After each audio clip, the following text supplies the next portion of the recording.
Hi, I'm Denise Dubois, and today we have two guests, experts if you will, to help us talk a little bit about assistance after the March 3rd tornadoes that came through Smith Station and Beauregard. Thank you so much for being here. Hi, thank you. So I'll let y'all introduce yourself. You're with FEMA, so tell us a little bit about yourself and who you are and what you do with FEMA. I'm Yvonne Smith, and I work within FEMA as the External Affairs Advisor. I'm primarily working with the media and getting the word out to survivors about how to register and the steps that come next. Wonderful. Thank you for being here. Thank you. And tell us who you are and about yourself. I'm Karen Knappich. I work at the United States Small Business Administration Disaster Assistance. We're the side that most people don't know are out there to help in times of disaster. Well, thank you so much for being here and kind of shedding some light on what comes next after a tornado. So on March 3rd, we had these devastating tornadoes that came through and affected a lot of people in Smith Station and Beauregard. So once the tornado is finished and people come in to start cleanup, tell us what happens next with you all and your organizations. Well, we deploy a lot of folks to come to the area to help to work out. And then after that, we will ask for survivors to register for disaster assistance. But the first step we ask is that folks apply, first of all, for their homeowner's insurance, to make sure that you check out your homeowner's insurance policy to see what you are eligible for.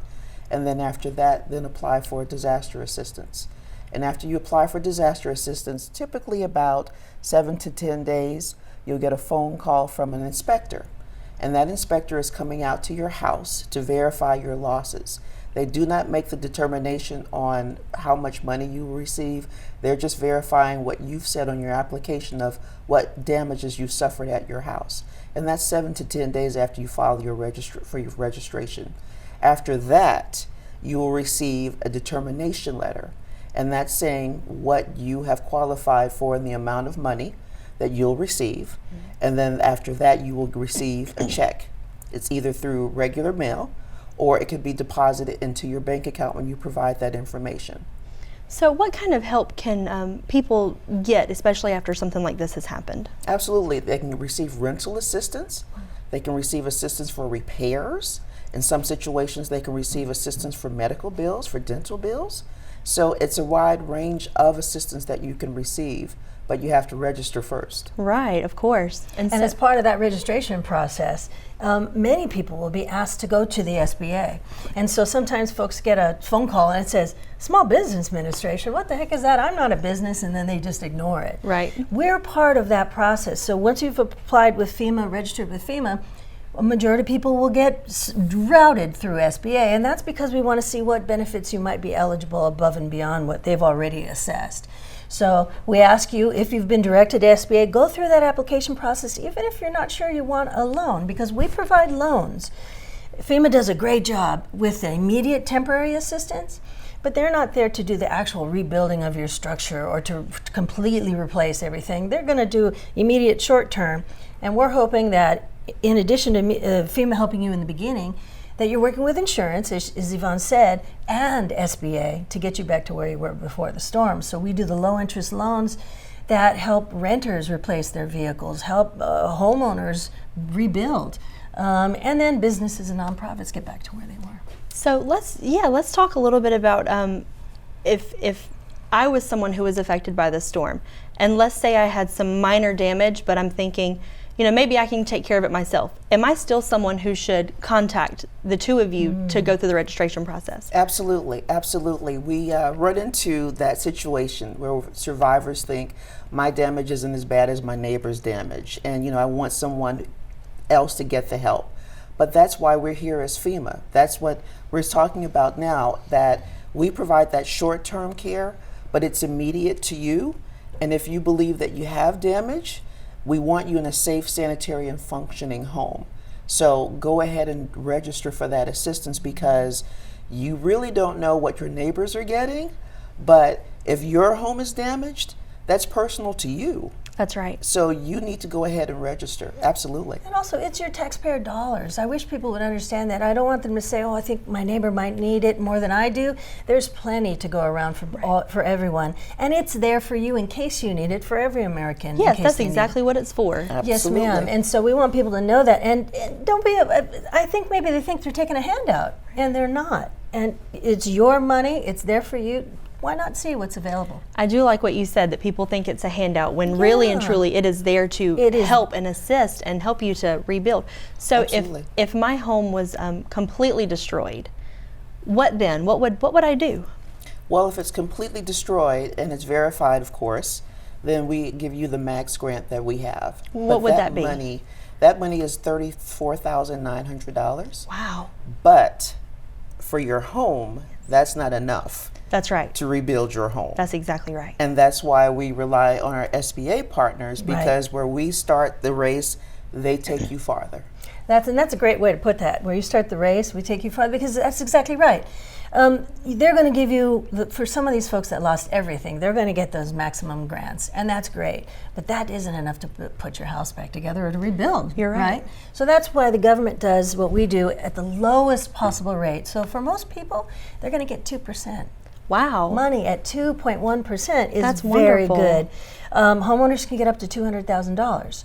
In addition to $40,000 for their personal property. So we want to help you with everything you've lost, all of your contents. FEMA may do some repairs on roofs and things like that if minor repairs are needed. But if you need major repair, you need SBA. Yes. And we're there to help the folks do that. Now we have the same process. When you apply with us, an inspector is going to call you. A loss verifier is going to call you, and they'll make an appointment, and that's when you're going to show them your property, or maybe they don't even need to do that. They may just know where it is, Right. based on the information they've received from the county and the state.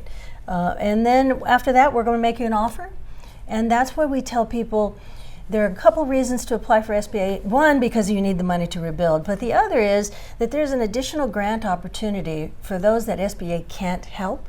Okay. We give your name right back to FEMA, and then you might be eligible for extra money. So we don't want people to leave any money on the table by not going through that SBA process. Right. So explain some of the loan to us, because Okay.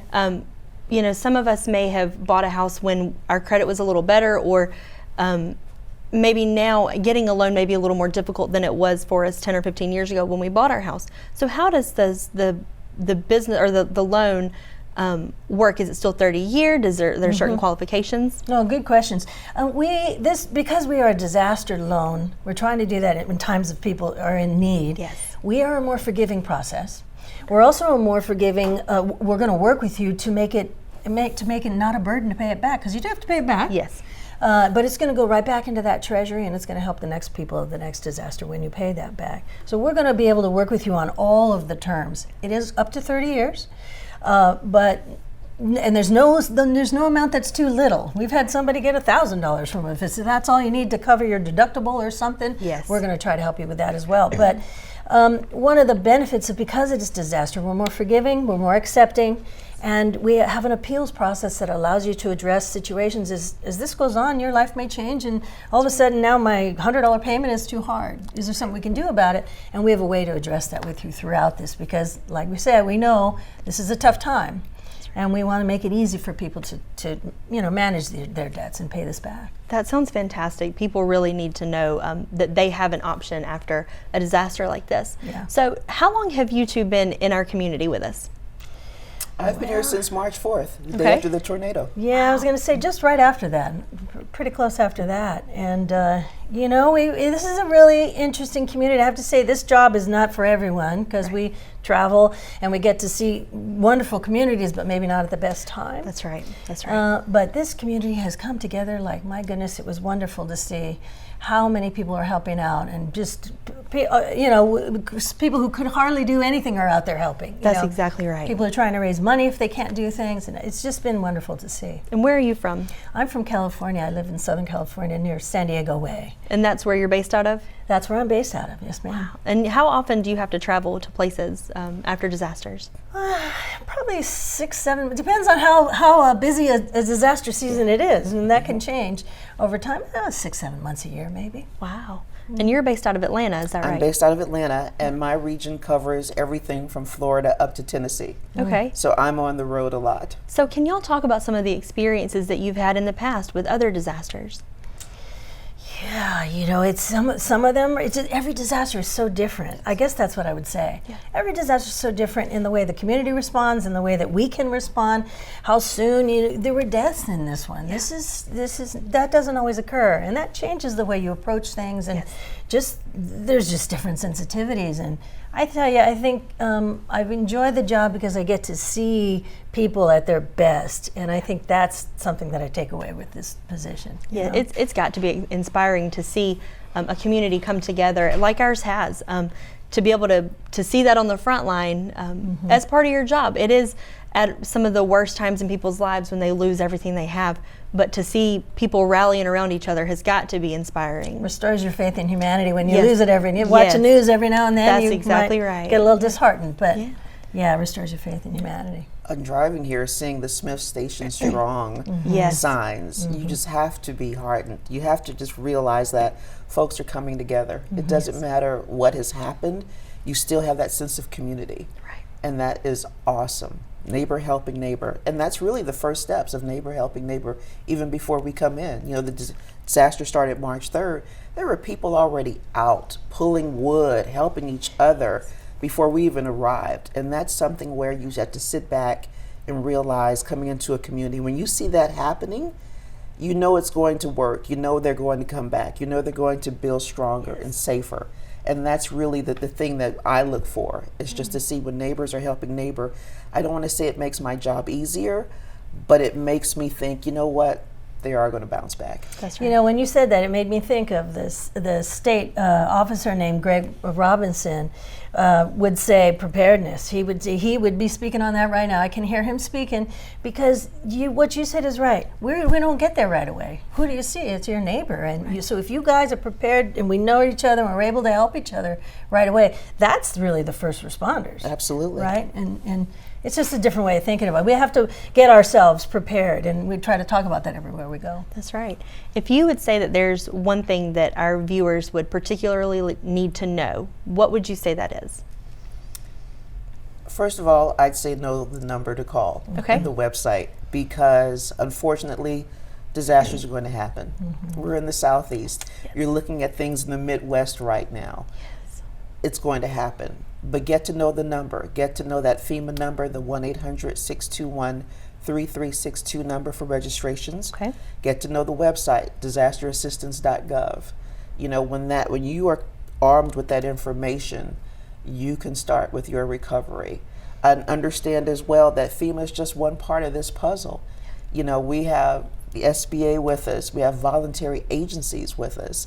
You know, those local communities know that people on the ground, their neighbors are helping. But understand that we're just here as a piece of the puzzle. You know, it's like your grandmother's quilt. To make that quilt, there's different panels. One panel doesn't make the quilt. That's right. You know, you need different panels to make that quilt. We're one panel, the SBA is one panel, your voluntary agencies are another panel, the media is another panel. You know, we need our media partners to get the word out. So working together, that all of those panels come together to make the quilt. That's right. That's a beautiful way to put that. It really is. And I think the same is true for folks about SBA. Not everyone may be to the point where they're ready to take out the loan just yet. But the good news is they have until May 6th. Wonderful. So they can do that in a couple of ways. Since we're no longer going to be in town, they can do that online. They can go. They can call our 800 number, 1-800-659-2955, or they can visit sba.gov/disaster, and they just look up Alabama, and it'll tell them everything they need to know, phone numbers to call, and how to get more information about it, because not everyone may have availed themselves of this, and it may turn out that they need it. And I would hate to get a phone call like I did after one under the disaster. About 6 months after the disaster, I got a phone call, and someone said, I need the help now, and it's too late. It's too late. They have to apply. At least just get the application started before the deadline. So if they apply before, you said the May 6th. May 6th, they don't have to take the loan out immediately, but they have until how long after that to? Well, they can. If they don't even have to take it, they can work with for 6, 8 months, 10 months. Work with their loan officer to do that, because you may not need it, and I hope they don't need the money. I hope there's another way to recover. But if you do need it, this is definitely the best way to get money, the cheapest money we can get you. SBA doesn't have any points or fees or anything associated with their loans, and because it comes directly from the Treasury. We're already at $2.1 million. Really? For the people in just this small disaster. So folks are hearing it, they're starting to see that and realize that I really need more than I Yes. thought I was going to get. And so they can still have time to avail themselves of that. Wonderful. Now, she mentioned that you said 2.1 million in assistance has already been given. Do you have a number that you know off the top of your head that FEMA has I assisted didn't so mean to far? pop that all over there. Put the pressure on you. We're just topping over 2 million right now. Really? Yes. So That's combined, we're between the talking two agencies. over $4 million in assistance has already Yes. been given to this community. Yes, ma'am. Y'all, that is fantastic to know that people are getting the help, but it's very sad to know that that much damage is what has happened in our community. Right. Is there anything else that y'all would like to talk about or that you would like for our viewers to know about your organization or what they can do now?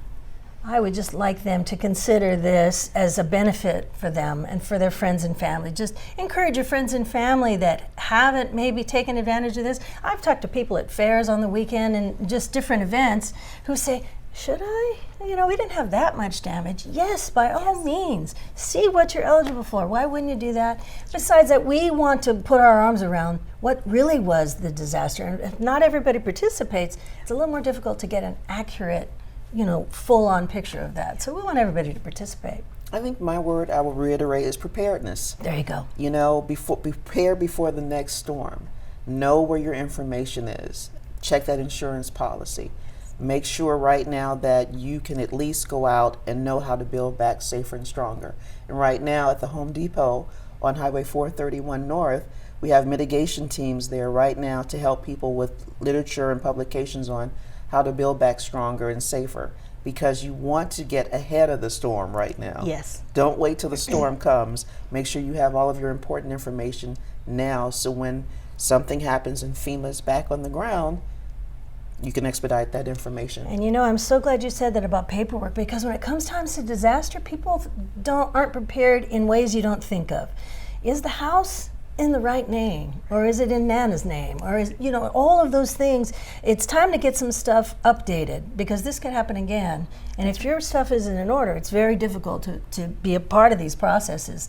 And that's something to think about in preparedness also. Very good. Well, we thank you both so much for being here. If you have had any kind of damage, like you have said, nothing is too small to go ahead and claim or to get the assistance. So if you've been affected by the storms from March 3rd, please give these agencies a call. And thank you so much for watching.